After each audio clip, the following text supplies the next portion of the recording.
You're listening to Partnernomics Podcast, where we discuss the art and science of developing successful strategic partnerships. To learn more about the suite of Partnernomics solutions, visit partnernomics.com. Well, today we are joined by Mr. Bernie Brenner. We'll get a chance to talk to Bernie again. Man, it's always fun. I feel like I could talk to Bernie for days and days about this whole world of partnering. But Bernie, thanks so much for your time again. It's good to catch up with you, and I definitely want to catch up on Rollick and see what you've been up to lately. Oh man, I'm glad to be here. Thanks. I always enjoy talking to you because it's fun to talk to people and you who understand partnering and have a passion for it, which is of course where I live every day. So it's great. Yeah, Rollick is cranking. Just closed around, and our partnership strategy, which is how we started TrueCar and I started a bunch of other companies that I had or been a part of. It's 3 years in, and if you recall from the Sumo Advantage, what I talk about, it takes about 3 years to mature and assess what's happening with some of these partnerships and what the potential is, and generating a good amount of revenue. So last year was just a great year for us with COVID. Of course, if you all know, recreation became like the hottest category in the second half of last year. So we were just in the right place at the right time, and with a great team. Yeah, man, we'd just purchased, well, I think I even reached out to you using the Rollick platform, which was really cool to see that up here in Kansas City, a lot of the dealerships up here. But yeah, it's so expensive to buy four-wheelers and side-by-sides now, man. It's like this COVID is killing us. It is. Well, first of all, yeah, there's no inventory. Supply chain issues, manufacturers shut down at Q2 of last year. So it's created this supply issue, which has caused consumer, there's probably 5 consumers, 10 consumers for every 1 unit that's out there. And so yes, prices have risen, and they're amazing machines in the first place. If you're looking for a side-by-side or something, and with all the accessorization that's on it, it's a fun thing to ride around in. And so it's just happening in all these areas, category boats, forget it, RVs. I mean, there's plenty of orders for the next year and a half to 2 years. It's crazy what's going on right now. So all good. Love being here in Austin, Texas. I'm supporting a couple of Austin companies, Capital Factory, which I always push. And any entrepreneur who's coming into Austin or visiting should definitely check out Capital Factory. And then my man, Philip Rather, has a pack supply company. Great. He sent me a box of jerky, man. I just got it. And the reason why I'm wearing this hat, I'm just wearing Austin today, is he's got a great mission about mental health and supporting that in a big way. And he's just phenomenal. So things are great in the business. Things are great in Austin. You may have been, reading and hearing about how a lot of companies are moving here, and the boom is, going to continue to happen for a while now. So it's fun to be here with this much energy, and Rollick is just slotting right into that. So partly we're riding that wave, which is really great for us. Yeah. So, Bernie, if you wouldn't mind, I'd love for you to give us a quick recap for those that might not be familiar with what Rollick is. And as you mentioned, you're one of the founders of TrueCar, helped build that, ran all the partnership, teams for Rollick for TrueCar, excuse me, to build that into just the beast that it is now. My wife is using that platform to yet buy another new car. And then also you wrote an insanely awesome book, The Sumo Advantage. Absolutely love it. Recommend it to everybody that we work with. Tell us, so Rollick, what is it? Why did you start it? Just real briefly, but what is it? Why'd you start it? And what does it do for consumers? Yeah. So look, when we started TrueCar, the mission was around creating a better experience. And we started with partnership strategy with USAA and American Express and all the others, and close to 500 different organizations that drove traffic because we had this great value prop. And it's the same here at Rollick. That's how it started. When you look at the transactions that are happening in Powersports, RV, Marine, it's still the same thing. The dealers need help. The dealers want to do better. There needs to be some enabling, and there needs to be some education and price clarity that also helps bring consumers in. So in the end of the day, if a consumer wants to buy one of these products, or you're a member of Sam's Club or the AAA and Allstate, Progressive, we have these private label platforms for you all. And you can go to those platforms. You can go to gorollick.com, and you'll find these products, and you'll find dealers that understand who you are and want to provide a great service to you, as well as a great price. But it's about experience. It's about understanding, more personalization around who I am as a customer, as a buyer, and how you bring that customer in to a dealership with that personalization. I'm not just a number. I'm an individual, and you understand me. I want you to understand me so that I feel better about making that transaction. And it's been working great. And outside of the marketplaces that I just explained, and supporting those dealers, we actually now have close to 90 manufacturers on our platform partnering with us as well. So it's an amazing ride over the last 3 years and how we've accomplished so much, and just the team's been great, and I'm looking forward to 21. I was saying, man, I can't wait to have this conversation with you. It might take you 5 or 6 years down the road, but I want to be talking about Rollick being the billion-dollar, buying platform. So that'll be an awesome conversation. I literally just used Rollick a week and a half ago to buy our new four-wheeler, and we're looking at side by side. So an awesome platform. Use it. So Bernie, I want to lift the hood and really dig into into partnership best practices and talk about these pieces and the framework that we have. I really want to drill into what we call the 5-phase partnering process and step through a couple of those components. But what we call phase 1, right? It's the strategy side of it. Now, I'd like for you to kind of give us a lens into some of the businesses that you've had in the past, but from a strategy perspective, and we share, you got to get clear internally within your own company of what it is that you're trying to do, define what success looks like, get really clear internally before you pick up the phone and start going externally. Talk to us a little bit, from a CEO's perspective and somebody that's led a lot of partnering teams, from a strategy perspective of how we're going to launch with a partnering program, what should we be thinking about? Yeah, this is such a great question. Of course, I live partner and just breathe it and get it, and I get a lot of energy from it. Partner is strategy. It is not sales. Like we talk about that in the book. And this is very important for anyone who is starting a partner initiative, a BD initiative, that it's very, very different from sales.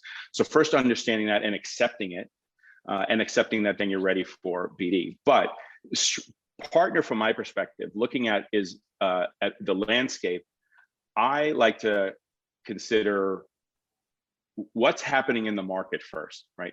Who are the players? Who has momentum, leverage, assets, and then determine if you're competing with them. Well, how do you leverage the rest of the market in order to make you bigger if you're an early stage company, or at minimum to change the dynamics in the space, right? Because everyone is competing, either directly or indirectly in some ways. And then there's plenty of partners out there as well. And you may have a common competitor, or it just makes sense because the two companies can evolve much faster through a partnership strategy. So I first look and say, how can I be bigger? This is the point of the sumo advantages as an entrepreneur. Which sumo can you partner with, right? Not a whale that you're going to close a big sale on, but truly someone who can get in the ring with you and compete and understands rules of engagement, which is sumo.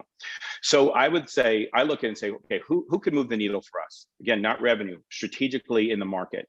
Who's changing the dynamic where the competitor has to go, but also the clients that you're going after, the customers that you're going after say, wow, I want to get involved with that. That's new, that's fresh, that's interesting. Let me see what happens there. So as an example, when we came to market on Rollick, we had Sam's Club as a big partner of ours. So now when we're talking to dealerships, again, it's just like TrueCar. It's not talking about, our regular customer portal, and then you have to deal with quality and traffic, but you're saying, do you want to be part of the Sam's Club recreation buying program? And at a minimum, in this case, dealers were our customers. They say, let me learn more about that. That's really interesting. What does that mean? What do I need to do? Maybe I don't want to do what you need me to do, but at least we're having the dialogue, because it's not just knocking on the door and saying, hey, here's another marketplace. I know you're on Cycle Trader, but why don't you just try our platform as well? That's the big difference from my perspective. BD is about accelerating the sales function. So cut a big deal, Sam's Club as an example, and then the salespeople now have some extra fuel, an asset to sell that creates differentiation. And that's how the market starts to shift. And then you get more and more and more. And it's all about figuring out how strategically to attack the problem and create momentum on your side. So Bernie, I'd like for you to kind of talk to the CEO that's sitting out there that's saying, today we have a direct sales force. I'm interested in leveraging this sales partnership approach. Channel means so much more, so much wider than the traditional old just sales approach. But what kind of advice would you give to that CEO that's thinking about doing this partnering lane to get sales? And then also, what kind of expectations would you give him or her around the time, the resources that it takes to stand up an organization that sells through partnerships? Yeah, well, you hit the biggest issue right there for the entrepreneur, the CEO that wants to is thinking about a partner strategy. This is a long-term commitment, and I've advised a bunch of CEOs over the years. I love helping CEOs, entrepreneurs, to think it's a responsibility to give back and help as much as possible. And a lot of them just can't embrace what is required to do that, right? Because they're still thinking sales in their mind. So first of all, there's no ROI in the first year. Let's just assume that is the case. You could get it, and that would be wonderful. And in times you can get it, but just don't assume that's going to be there. Because if you assume that, you're going to put pressure on the effort to deliver within a quarter, like a salesperson does. Like you have a sales organization, this is what we need this quarter, right? Month, quarter, year. And that's not going to apply here. What do we want to accomplish in a year, which would be more strategic, and certain deals that you'd like to get or momentum you'd like to get in that area. But still, when the deal is done, it does not translate into revenue, right? All the revenue comes afterwards. That's what true partnership is. So the expectation has to be, all right, I'm committing to this and I'm committing resources to this, and I'm going to let this go for at least a year. And that year is also, and you've hired the right person. And so you have to consider who you're hiring, and it's not a salesperson, right? Just like in managing the partner is not an account manager. They're very good at what they do, which is sales. And unless they understand the difference between sales and BD, have a compensation structure that's different than sales, they're not going to perform the way we all would want them to on a partner strategy. So there's a whole bunch of things that go in, starting with I'm committed, then there's resources, then who is on that team driving it, and then who you're hiring to support it. And then it can go from there. But it's safe to say that this is a 1-year effort with the right team.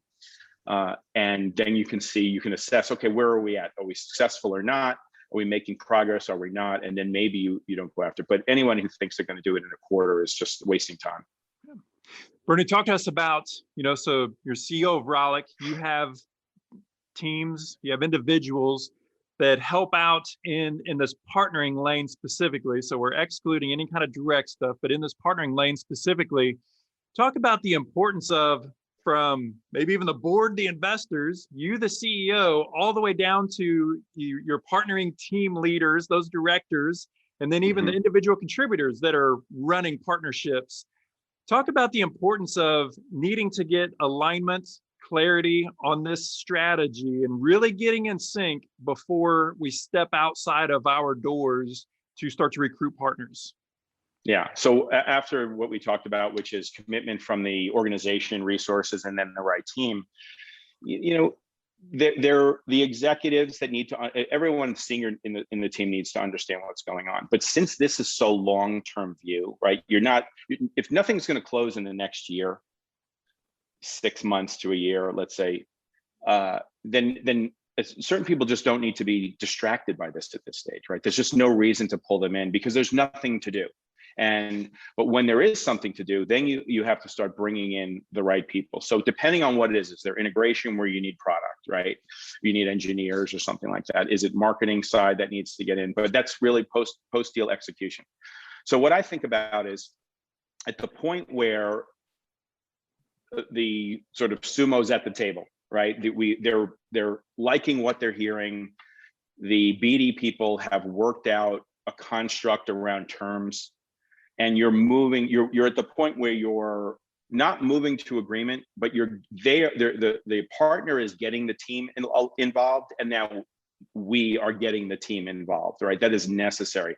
And so then who on the team is based on what the priorities are and what the necessary components are to successfully execute on that deal, right? And so you want to make sure that everyone is aligned. And most importantly, you want to make sure that the relationships are starting to be established prior to even a deal being closed, because you want it once the deal closed, then the work starts. So if everyone already has some sort of familiarity with each other and some relationship and dialogue, then it's much easier to start moving faster versus let's have an intro call afterwards. So I like doing it that way. But it depends on what needs to happen will define which departments. But in every case, you're going to have finance because there's billing components to it. You're going to have legal, of course. You're probably going to have sales or engineer or product, depending on what responsibilities each company has. But there's alignment around how you're aligning with your partner, right? And getting everything in line to what responsibilities of each, what does that mean? And then now you're bringing your resources who are really taking over, right? As the hunter, we don't do anything. I mean, it's not that we don't do anything after the deal. As I said, the work really happens after the deal. We're maintaining relationships, but then it's part of the team to bring them in, and they're going to execute. And that's really, really important. So you absolutely want to bring them in at the right time, not too early, but you don't want to bring them in too late, because especially depending on the size of the company, that could be really problematic. Early stage, we're all wearing multiple hats. And so everyone jumps in, jumps out, whatever, and no one's going to get annoyed that they were brought in a little too late because we're all dividing and conquering. So a lot of companies that we work with, I would say, typically 90% of them, they traditionally start out with their direct sales team, and then they grow into, over the course of years, to leverage the power of partnership to sell through partners. And I think some of your approach has been a little bit different, even where you start with a partnering or only kind of do the partnering lane. But we always talk so much about partnering being a culture of the company, and it needs to be a culture of the company.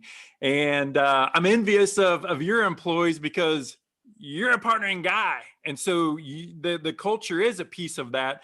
There's a lot of times we run into CEOs and business executives where they're more transactional, they're more sales driven, and they don't really understand that partnering side. And even the time it takes, the resources it takes, how partnering is different than sales, which is something that you just pointed out. But partnering truly is cultural, is it not? It definitely is. Everyone has to get behind it, because the question is always, is it worth it? Right? Remember, with partners, no money changes hands. There's no transaction, right? That's the definition of a sale. I give you money, you give me goods, cups, whatever, coffee, services, tech services, whatever that may be. That's the definition of a transaction of sale. There's no transaction that occurs. And even if we're one or both parties are contributing money to each other, one to the other one, for helping with development, that's really insignificant. It's irrelevant. You're not making money on that. That's all part of moving the business, moving the opportunity forward. So culturally, the company needs to understand that we're working towards something bigger, right? And it's the job of leadership to constantly reinforce that. Right? To why? Because it's easy to forget the why, because everyone's so busy. We're all doing so many things, and that revenue still has to come in. And this doesn't directly correlate to revenue yet. So it is the leader's responsibility to always help the employees understand that while you're working really hard in this area and it's extremely valuable, this will ultimately help you in the end, because the reason for partnership is to enable a better sales experience or velocity around sales and accelerate that, because you're leveraging that as much as possible. My example of our salespeople going in and saying, do you want to be part of the Sam's Club buying program, or with TrueCar, do you want to be part of the USA car buying service? That gets their attention right away, and it's something to talk about. And that it will help eventually. It should, if it's structured properly. So that's like another piece, which is, how is the partnership structured to make sure that you're getting the commitment from the other partner? Because the worst scenario is you haven't structured the deal properly. Now you get your team spun up, they are excited about it, ready to go, and it falls apart because the partner was not set up correctly. And one of the things I always say is, if the deal isn't structured right and the partner isn't committed where you feel, meaning the one who's doing the deal, comfortable with it, and walk away. It's just not worth it. It's a major distraction. If it fails, you've just lost a year. It's just not worth it. So either structured right, everyone has to commit properly, including the sumo, which is very hard to get them to truly commit. There's a lot of work that's involved, a lot of technique to help them come along, because they don't partner well, large companies. But if it's not structured right, walk away from the deal. I've had to do that multiple times, because it's just it's just not worth the risk for an early stage company to do that. Great segue into the next piece here, and that's phase 2, engage. Quality over quantity. Really getting clear on what your goals are, what your strategy is, and spend the time up front to vet, evaluate the fit with a potential partner before you do the deal. What kind of, recommendations, or what has your approach typically been whenever it's time to engage? Let's go talk to these prospects and have those conversations. And then the importance to evaluate not only cultural fit, but then strategic fit, that we're both going in the same direction. Mm-hmm. Well, I guess it depends on the circumstances of how you'd evaluate a partner, right? What are you doing? Are you getting something from them, or are you leveraging an effort that they need to do, right? So Sam's Club needs to market the Sam's Club program for Rollick, right? And we're standing up a portal for them, training our dealers on Sam's Club, all these other things. Sam's Club never commits to emails, doesn't understand, which they do, of course, they're a phenomenal partner. But if as an example, if the sumo does not commit to the resources in a calendar, because everyone has their calendar windows. Let's say so this is an example where you're relying on the sumo for marketing, pushing your product out there to help accelerate your sales, bringing in clients, bringing in the demand side, because you're working the supply side. Dealers are the supply in our example, and consumers are the demand. And you want to marry them together. If they're not prepared to do that, even in the contract, where they're saying for the first year, there's an exhibit that deals with the let's say marketing responsibilities of minimums that are going to occur. What are you committing to, right? Just signing a contract to do what? To maybe work it out in the end. And that is where a lot of entrepreneurs fall apart, because they're so excited about doing the deal that they figure, oh, they'll deal with the commitment later. But that it rarely works. I would say it never works to the expectation that you might have, that the entrepreneur has, and it never works to you never realize the potential, because it's just set up incorrectly. So it is so important to set that up. So it depends on what you need from them, right? And how you assess that. But it's really about commitment. Whatever they're agreeing to, and whatever you need them to do as part of this partnership, if they're not committing to it and they're saying, well, we'll work it out later, that's a flag for me.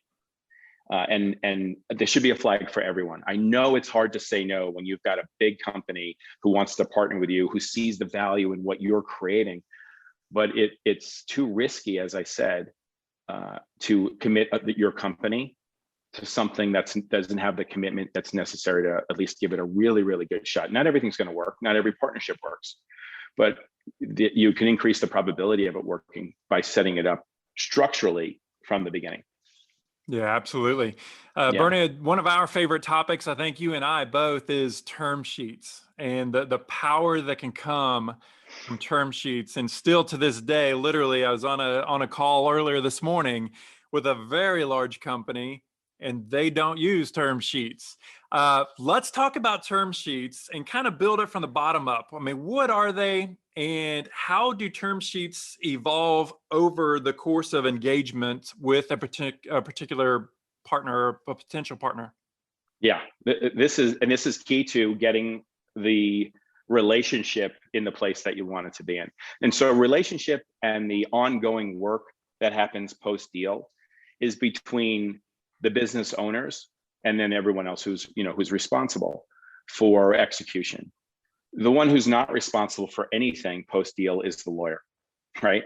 So I want to keep the lawyer out of the conversation for as long as possible, not because I'm trying to get one over on the partner. It's because we can actually have real conversation with real words. versus what happens with the Latin and all that, that comes in, and all these clauses that are hard to understand, because we're not dealing with risk assessment, with risk mitigation and what ifs from a cure period standpoint and violation of IP, or it's irrelevant to figuring out whether we can have a partnership. So I start with, frankly, my term sheets have evolved to being emails. First of all, it starts with a dialogue, right? So you may not have the best terms, or you may not have the details in the dialogue, but what you're saying is, okay, we're committing to do this. You're committing to do that. Yes.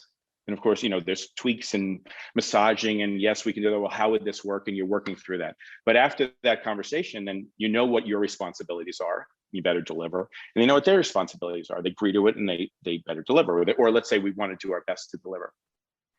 Then there are things like, okay, well, what's the term? This happens a lot, where a partner will say, well, I'm thinking we probably can do maybe like a 6-month term or a 1-year term. Let's just say, forget about pilot. Let's just say, well, we'll do a 1-year term. Well, 1-year term is not going to work. Why isn't it going to work? Because if you think about execution, we sign the deal, then it's going to take, pick it, 3 months to launch, right? Then it's going to take another 6 months to expand out to the size that we all want for this short-term period to assess whether it's successful or not. And next thing you know, we're at the end of the term. We don't even know where we're getting close to it. So are we going to commit all these resources for a 1-year deal? If it doesn't work based on certain metrics, okay, we can all decide that we don't need to continue, or rational business people can do anything they want. They could say, well, there's a contract, but it's not working, so let's just part ways and deal with some separation, because you're not going to be able to force someone to do something. I mean, it's certainly not going to work in a partnership spirit. But a 1 year generally is hard to prove out, unless it's something simple, right? When partnering and they're giving us this stuff and they deliver in 2 months and we're good to go, and we are in control of execution, that's different. But a 1 year deal is really hard, depending on how many resources you have to apply. If it's not a lot, then sure.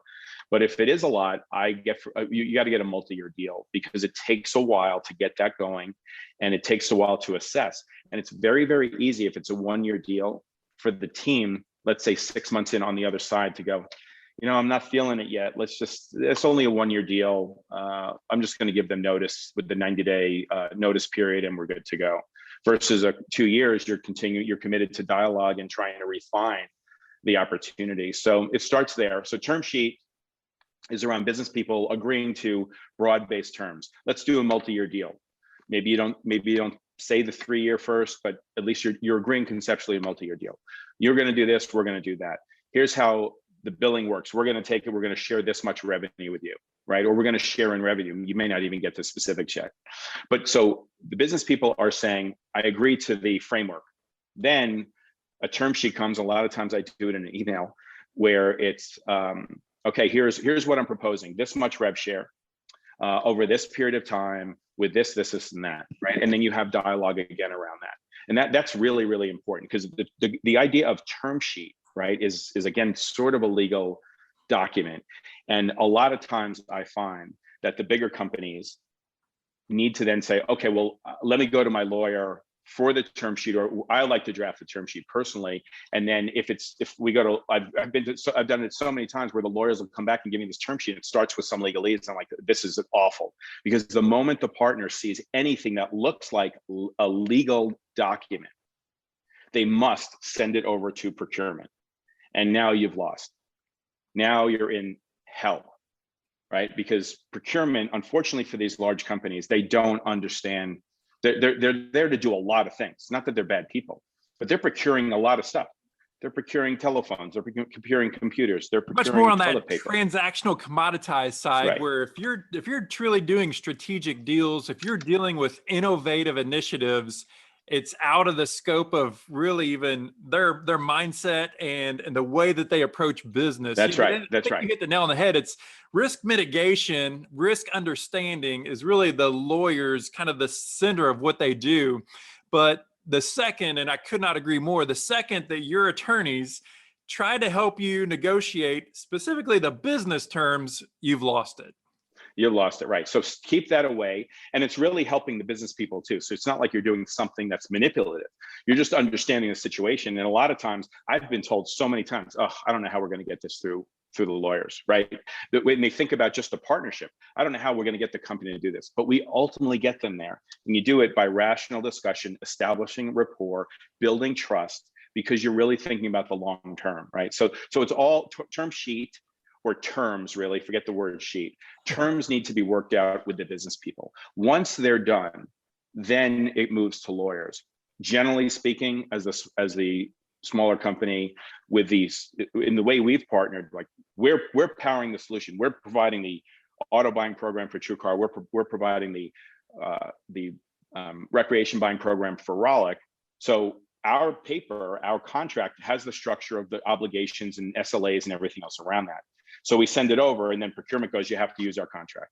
And there's a big fight, and then we wound up using it. Then we wind up using it, always happens. And then they send it over, and we redline 80% of the document, and then they say, well, how'd you redline this? And then you go through each line. Okay, well, tell me how that applies to what we're doing. We're not providing you with any goods. Like, what does this mean? We have to reship them to you within X amount of days if they don't show up. And it shows, then they're like, all right, after one of those exercises, which delays things and is a pain in the ass, but it's inevitable, we'll come back to our paper, or we will mark it up with and basically putting our contract into their shell, into their header. And that's really all that it is. If this says it master services agreement, there's a good chance that master services agreement is not going to fit for a strategic deal. A great point. That is exactly the case. So it's somewhat unavoidable, but work through it. To all the entrepreneurs out there, just work through it, and hopefully the business people on the other side understand that. And there's another nuance is some big companies, and I've been through this too, is they, as soon as procurement gets it, the business people are no longer allowed to talk to you. It's like done. And it's the most frustrating thing, because most of the time the procurement person, like you said earlier, does not understand what's going on here, right? They don't. Am I buying more computers? I understand that. It's pretty simple, meaning the procurement. They don't understand this partnership, and no goods are changing hands. So what are they really doing here? And so that's a total nightmare when that occurs. But that's not the norm, luckily. Many times you're still able to communicate with the business people, and you want to bring them in as much as possible to try and navigate the legal side of the relationship. Yeah, there's just, I guess, as you mentioned, a couple different times in this conversation, different companies do different types of deals. And the background that I came from, 13 years at Sprint doing highly technical integration deals. Yeah. You just have to understand kind of what the core terms are and what your organizations need. So Bernie, as we start to wrap up, I want to ask you, how do you evaluate different potential partners? And what I'm kind of thinking more specifically is, so different organizations that they're looking to stand up, let's say a referral partner program. And some of these organizations, they could literally grow into having hundreds and hundreds of different referral partners. We're a firm believer in less is more, and really making sure that whoever you do deals with, they are obligated to perform, and they are going to make some return for you. Don't just cast big nets and hope that they bring value to you, whatever value means, but really have some intent behind that. What are some structures that you use that you recommend to evaluate potential partners? Because at the end of the day, there's only so many hours and so much resources to manage partners, and we want to manage them well. Oh yeah. So I look at a market and say, because you're right, can you go to everyone? No. Is everyone going to make a difference? No. Right? There's a handful that will, relative to whatever space they're in. So I break it down into like immediate ones that can create a lot of velocity. Using your referral concept, right? There's leaders, and you sort of inherently know who the leaders are. It's not just size, but it's who's the best at and has a reputation or can show data around that. And then there's the followers, and then there's long tail, right? So long tail, just let it go. Like, just don't get distracted at all. The big ones, now you're assessing, well, who's the biggest and who can do it? Hopefully you know some information already because you've had experience. But if you haven't had any experience, then it's about, understanding, let's say, it's not just size. If someone says, I have 5 million people signed up for my portal, right? The next question is, well, how many are active? How many visit your portal once a month, right? Let's just say and you want referrals, right? So they're coming to your portal and you're going to get referrals from there. Them saying 5 million or 10 million is meaningless, right? How many are active? So if it's 500,000, okay, well, how frequently those 500,000? Because that 500,000, if they're really loyal, I'd love to get access to that. So if they're coming twice a month, 3 times a month, even better. If they come once a quarter, okay. If they come once a month, great. Depending on what the relationship is, they may need to come once a month. And then look at it, well, if they're really invested, meaning that the 500,000, how many times should they, in order to really be using this to be considered a power user or not? And so you start breaking it down that way. So you have an idea of your target, then you maybe call the target, you're talking to them and you're just doing some discovery if you don't have experience with them or with companies like them so that's how I look at it. And if it's very long tail, either set up like one of those, commission portals that cuts the checks and everything and does all the reporting and let them sign up through there, and that's fine. But you're not going to spend any time working those smaller deals, because if you do 50 deals, there's 10 that matter. Yeah. Right. And the 50 are important. That's fine. Strategically, it makes sense. Maybe, and 50 is a lot actually, but let's say you do 20, there's 5 that matter, right? You want all 20 because you want to make sure you have them versus someone else having them, right? Your competitor. But really it's the 5 that matter, and you'll learn that over time. But you got to start with, it's not just the size, it's engagement and what's the trust level, if you can measure that, influence level, those types of things, open rate on emails. These are all these questions you can ask for you to assess. Because everyone's going to posture around how they're bigger than they are, right? Because in the middle of negotiations, you want a better deal, maybe you want a better rev share, maybe you want more money for doing this or whatever. And so there's questions to ask to then draw out really what the size is. So that's how I approach it. But I leave long tail for a long time away. Kind of doing your homework on the front end to determine what is the profile almost of who our 5 out of 20 rock stars will be, and try to go after the rock stars. Mm-hmm. That Pareto principle, 80-20, will attempt to only do deals with the 20%, because the long tail is just going to waste your time. And there's a cost to having partners. And so don't spend your time there. And there's also a waterfall, like maybe they're all in a category. You're going after insurance first on something. And so there's 1 through 5, and maybe you call 1 first, or maybe you call 2 first, or maybe there's a relationship that you have and you're gathering information so that you can understand and assess the situation. And then then you start to build off of that, right? And because you're learning more each time and learning the right questions to ask to assess for the next one. So really, when you're calling out and you're reaching out to see if a company's interested, you're also doing sometimes a lot of discovery on your own. We don't have to know everything when we go in. We just have to have the idea that I think we can work well together, and here's my thought on that. And then they may contribute, they may not, right? But as I say in the Sumo Advantage, it's focused on not getting a no. It's not about getting a yes. You're not going to get a yes in this phase, but you want to make sure that you don't get a no. And so you have to position things in the right way, use the right words to make sure that it's not nah, I don't like that. I don't want to do that. There's no reason to do that. Move on. So that's how you navigate those types of things. So Bernie, last question for you on the big topic of negotiating and how we negotiate deals.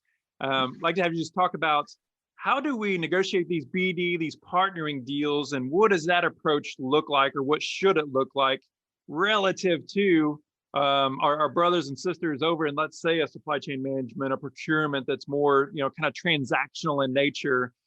How should we approach negotiating? And so many times we talk, think about it being contentious and these, dark rooms with bright lights. What is the approach that you have taken throughout your career, and that you impress upon your team as they do the negotiations?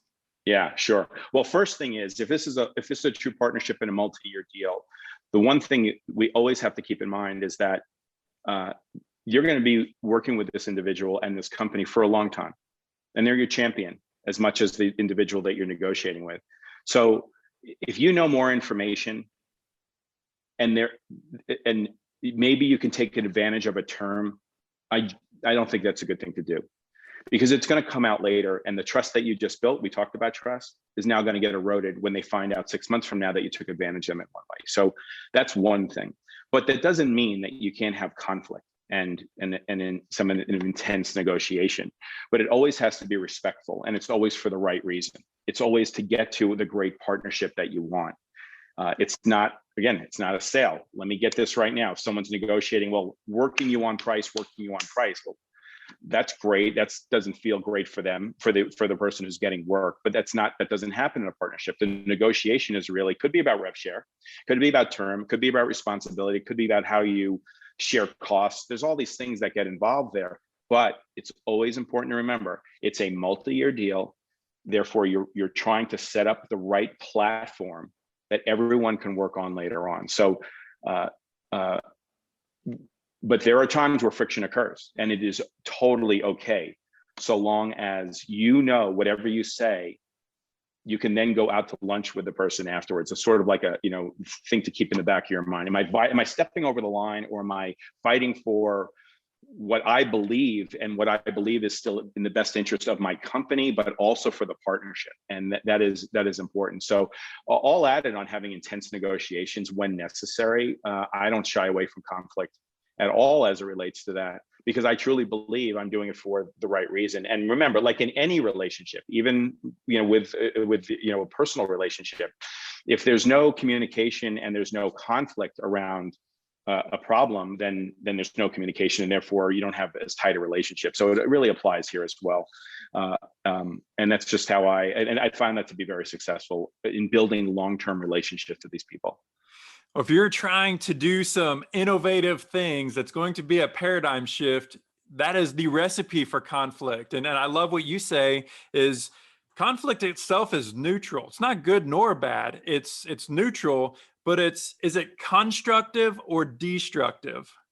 Yes, that's a great way to think about it. Right? That's right. Exactly. Healthy conflict, constructive conflict is important to get through the issue. Yeah. Right. Just like I said even with the procurement person, like, at some point it's a conflict to go in and say, so you're going to kill this deal because we're not willing to pay an extra $5 million in premium for liability insurance that we don't need, that no one else has ever asked for. Is that what you're going to do? That's conflict, right? But I'm doing it for the right reason. Now I sound intense, maybe it's passionate, hopefully it comes off as passionate, but they're fighting for something that you believe in, and you also believe that really is not necessary, and they're just holding on to it for no reason. If it's legit, then absolutely we should work through that, right? But in that scenario, that's just going over the edge. It's just flexing a little muscle that just really doesn't need to be there. And so you can have that conflict there as well. Mr. Bernie, I know you got a business to run, so we're going to let you go. Yes. But thank you so much for the time, and man, it's going to be fun to continue to watch you in Rollick. Yeah, well, I love all the content that you push out. Thanks for letting me be a part of this. And let's touch base in a couple months, and we'll see where we go. Sounds good. Thank you, sir. Great. Yeah, take care. Partnernomics Podcast is brought to you by Partnernomics. Learn how to leverage the power of partnership. To listen to more episodes of Partnernomics Podcast, visit partnernomics.com.